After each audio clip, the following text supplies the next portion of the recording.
اللہ صلی اللہ تعالی علیہ وسلم، محترم عزیزان گرامی وقار اور معروف شریف کے سیدنا سید سادات جلال شاہ ولی اللہ علیہ رحمت و رضوان کے بارگاہ عالیہ آستانے کے خدمت گزار اور میرے آئے ہوئے تمام مداری اور مداریہ سلسلے کے وابستگان مریدین حضرات،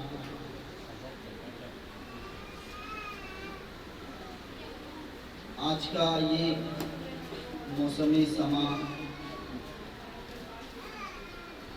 بہت ہی عمدہ اور اعلیٰ ہے۔ بڑے اطمینان اور سکون سے میں آپ سے یہ امید بھی کرتا ہوں، میری یہ توقع ہے، میرے ٹوٹے چند جملوں کو یا چند لمحوں کی گفتگو کو آپ ایسے سماعت کریں گے کہ دل آپ کا مدینہ المنورہ سید دو عالم جناب محمد مصطفیٰ صلی اللہ علیہ وسلم کی بارگاہ کی جانب ہو، اور حضور سیدنا بدیع الدین قطب المدار حضرت زندہ شاہ مدار علیہ رحمت و رضوان کی بارگاہ کی جانب ہو، اور آپ یہیں سے ملاحظہ کر رہے ہیں، یعنی اپنے دل کی گہرائیوں کے ساتھ اور دل کی گہرائیوں کے ساتھ اتر کر کے آپ ان کے ذکر کو سن رہے ہیں۔ اتنا جذبہ آپ پیدا کریں، یہ امید اور یہ توقع جو ہے میں آپ تمام حضرات سے رکھنا چاہتا ہوں۔ میرے یہاں پر کھڑے ہونے سے پہلے ایک مبارک اور ایک مقدس چیز کو حضرت نے میرے حوالے کیا ہے، میں آپ تمام حضرات سے گزارش کرتا ہوں کہ آپ اس کو سب سے پہلے سماعت کریں۔ جو چیز میں آپ سے کہہ رہا ہوں وہ چیز ہے آستانہ عالیہ سیدنا بدیع الدین قطب المدار رضی اللہ تعالی عنہ کی بارگاہ سے جو فیض اس مقام پر ہمیں ملا ہے، اور ہمارے استاد گرامی وقار اور مرشد کامل جب اس محرم الحرام کے مہینے میں آپ کو جو ہے چند دن ہوئے تھے اس مقام سے آئے ہوئے، اور پھر یہاں سے ان کو پھر مدنپور شریف کی طرف کوچ کرنے کا حکم ہوا، اور حضرت جو ہے یہاں سے پھر رخصت ہوئے، ایک بڑی امید کے ساتھ وہاں پر پہنچے، اور اس مقام سے آپ کو وہ چیز ملی جس کی توقع ہم کبھی نہیں کر سکتے۔ جس کی امید ہمیں کبھی نہیں تھی، جس کی توقع ہم کبھی سوچ بھی، میں خود جو ہے یہ سوچ نہیں سکتا تھا کہ اتنی بڑے مقام سے آپ کو نوازا جائے، یہ میں کبھی نہیں سوچا۔ آپ خود سوچ لیں کہ وہ مقام اور مرتبہ کیا ہوگا، اور میں کتنے حیران سے آپ کے سامنے یہ بتا رہا ہوں کہ جب اتنی حیرت انگیز آواز سے میں آپ کو بتا رہا ہوں، اس کا مطلب یہ ہے کہ وہ اتنا بڑا مقام ہے جو کسی کو نہیں ملتا، اسی کو ملتا ہے جس کو ایک ولی کامل اور صفت اولیاء کی توقع اور اس مقام اور اس حد تک جو جا کر کے پہنچتے ہیں، جب ان کی دل اور سمائی اور ان کے علم کی گہرائیوں کو جو لوگ پہچان لیتے ہیں، انہیں جو ہے اس جام کو انہیں ملا دیتا ہے۔ یہ جام جو ہے وہ انہیں کو ملتا ہے جو ان کی دل کی گہرائیاں اور ان کی جو معرفت اور ان کی طریقت جو ان کے اندر جب وہ چیز جو ہے ادنا لوگ جب اس کا مظاہرہ کرتے ہیں، ادنا لوگ جب ان کی دل کی گہرائیوں کو ڈھانپ لیتے ہیں، جب ان کے چیزوں کو دیکھتے ہیں تو وہ عجز کر جاتے ہیں کہ یہ قابل ہے اس کے، یہ قابل ہے اس کے۔ میں کبھی نہیں سوچ سکتا تھا کہ حضرت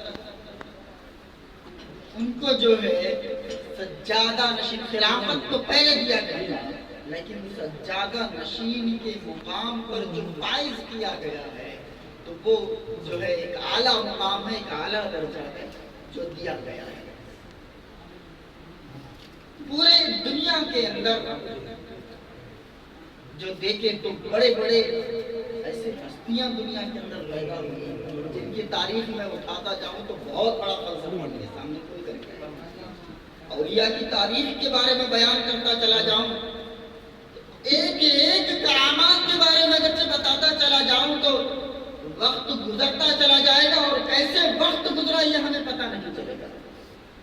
اتنے بڑے مقام اور اتنے بڑے کرامات میں اولیاء اللہ ہے، اور میں جو ہے حضرت کو جو مقام اور مرتبہ ملا ہے تو میں یہ کہہ سکتا ہوں کہ ابھی میں نے یہ ذکر بھی سنا کہ جو شافعی مسلک یہ ہمارے مسلک میں سے ایک مسلک کیا ہے؟ شافعی مسلک شافعی، یہ مسلک ہمارے 4 اماموں سے ایک امام تھے حضرت امام شافعی علیہ رحمۃ اللہ، بہت بڑے ولی، بہت بڑے امام گزرے ہیں۔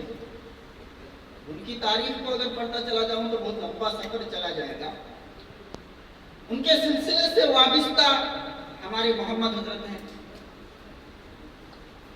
تو وہ جہاں پر سے وابستہ ہو کر کے آئے کہ اس کا کوئی سوچ نہیں سکتا تھا کہ ایک ایسے مقام سے جہاں پر ایک احنف کا قافلہ ہے، یعنی کہ مسلک حنفی کا قافلہ موجود ہے، اور وہ سرزمین ساری جو ہے اردو دانوں کی سرزمین ہے، اور ہمارے حضرت تو اردو دان تو نہیں تھے، یہاں کی زبان جو ان کی تھی وہ زبان جاننے والے تھے، لیکن اس مقام پر جو بلایا حضرت نے بلایا، حضرت بدیع الدین نے بلایا، حضرت نے جب بلایا تو ایسا جام پلایا کہ زبان نہیں دیکھی گئی بلکہ ان کا تقویٰ دیکھا۔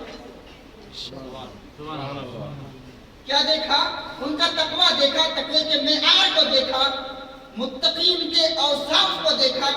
جب صف ان کی متقین کے ساتھ جڑ گئی تو انہیں وہ جام پلایا کہ کوئی سوچ نہیں سکتا تھا، ہے نا؟ کوئی سوچ نہیں سکتا تھا اتنے بڑے مقام اور مرتبے سے نوازے۔ مسلک شافعی میں جو ہے خلافت اور مریدین کا جو سلسلہ ہے وہ بہت دور دور تک چلا ہوا ہے۔ خلافت اور مریدین کا جو سلسلہ پورے عالم کے اندر لاکھوں ہیں، حضرت بدیع الدین قطب المدار کے پورے عالم کے اندر موجود ہیں۔ مجھے تعجب ہوا یہ سن کر کے کہ پوری دنیا کے اندر جو ہے ہمارے شافعی مسلک میں خلیفہ تو پورے لاکھوں کی تعداد میں حضرت مدار العالمین کی اور دوسرے سلسلے سے وابستہ خلیفہ بہت ہے، لیکن خلیفہ جو مدار العالمین کے سلسلے سے جو ان سے وابستہ ہیں، ان سے جو جڑے ہیں، دنیا کے اندر پورے عالم کے اندر بہت زیادہ ہیں، لیکن پوری دنیا کے اندر دو خلیفہ شافی مسلک اور مدار العالمین کے سلسلے سے ایسے ہیں. ایک شافی مسلک میں سے ایک ساؤتھ افریقہ کے اندر موجود ہے، اور دوسرے جو خلیفاؤں میں سے، جو مدار العالمین کے خلیفاؤں میں سے ایک دوسرے خلیفہ وہ محمد استاد ہے. سبحان اللہ، سبحان اللہ. پوری دنیا کے اندر مسلک شافی اور سلسلہ مداریہ کے اندر جو خلیفہ بنے، ان خلیفاؤں میں سے اول خلیفہ جو ساؤتھ افریقہ کے اندر موجود ہے، اور دوسرے خلیفہ یہ ہمارے ہیں. اب غور کر کے دیکھیں کہ اللہ تبارک و تعالیٰ نے کتنا پسند ان کو کیا ہے. یہ نصیب والوں کو ملتی ہے، تقدیر والوں کو ملتی ہے کہ نہیں. اب جب اولیاء کی نگاہ پڑ جاتی ہے، یہ کرامتوں کا نتیجہ ہے کہ زندہ شاہ مدار العالمین کی نگاہ ان پر پڑی تو انہیں بلا لیا اور انہیں اتنا نوازا کہ خلافت کے درجے سے فائز کر دیا. اور کچھ دن محرم الحرام کے مہینے میں جب وہاں پر پہنچے تو اس مقام کے لیے سجادہ نشین بنا کر کے انہیں چنا گیا. کہو سبحان اللہ. سبحان اللہ، سبحان اللہ. اور میں آپ کو پڑھ کر کے سناتا ہوں، اس لیے بہت دیر سے میں ہاتھ میں پکڑ کر کے رکا ہوں کہ آپ کو سجادہ نشین کے جو مقام اور مرتبہ ہے اس فیوز سے آپ کو نوازا گیا اور بابرکت چیزوں کو نوازا گیا. اس کی آپ زیارت کریں، اس کی آپ زیارت کریں. آج حضرت ہمیں آسانی سے ملاقات کے لیے ملے.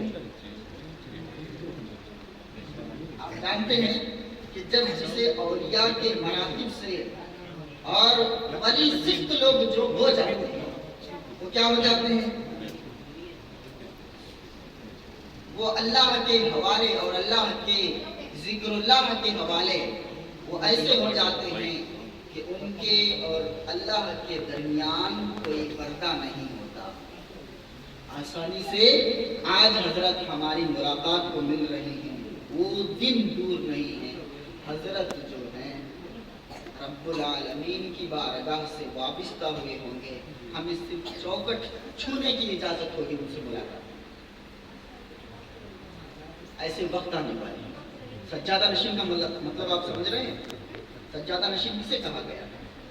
یہاں کے لیے آپ سجادہ نشین ہیں، مداریہ سلسلے کے سجادہ نشین ہیں.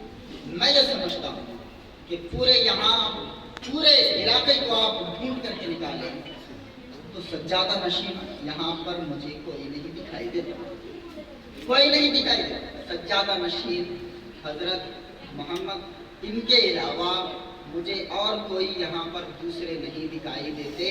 تو اس لیے میں یہ سمجھ رہا ہوں کہ اس مقام کو آپ جتنا زیادہ پاک کرنا چاہیں آپ پاک کریں، جتنا زیادہ اس علاقے کو جتنا زیادہ آپ احترام کرنا چاہیں آپ احترام کر لیں، کیونکہ اب یہ وہ مقام بن چکا ہے جہاں پر رات اور دن جو ہے حضرت مدار العالمین کا گزر ہونے والا ہے. سبحان اللہ، سبحان اللہ، سبحان اللہ. ان کا حضرت مدار العالمین کا گزر ہونے والا ہے. یہ 100% سچ ہے، کیونکہ یہ وہ سلسلہ ہے کہ یہ رگ جو ہمارے جسم میں ہوتی ہے، یہ رگ کیا ہے؟ رگ ایک جگہ نہیں ہے. اب جہاں سے نکلتی ہے وہ دل سے، وہ دل ایک کیا ہے؟ ایک ایسا مقام ہے جو درمیان ہے. پورے جسم کا قبلہ ہمارا دل ہے. پورے جسم کا جو قبلہ ہے، جیسا ہمارا قبلہ کعبۃ اللہ شریف ہے، پوری دنیا کا قبلہ کعبۃ اللہ شریف پوری دنیا کے درمیان میں ہے، ویسے ہمارے جسم کے درمیان ہمارا قبلہ ہمارا دل ہے. ہمارا دل ہے. وہاں سے شاخیں نکلتی ہیں، وہاں سے راستے نکلتے ہیں، وہاں سے رخ نکلتا ہے. ہم جس طرف اپنے منہ کو کر لیں، کعبۃ اللہ کی طرف کر کے ہمیں اپنے رخ کو کھڑے ہو جائے، پوری دنیا کے چاروں طرف سے جہاں پر بھی کعبۃ اللہ کا آپ لوکیشن ماریں، کعبۃ اللہ کو اپنا لوکیشن بنا لیں، کھڑے ہو جائیں، وہاں پر آپ نماز ادا کر سکتے ہیں. جب آپ کو لوکیشن نہ ملے کہ سمجھ لو کہ وہاں سے ہمارا سلسلہ نہیں ہے، وہاں پر کٹ گیا ہے. جب تک یہ رخ مل جائے گا، جب تک جم جائے گا، تب ہم نماز پڑھ لیں گے. جب یہ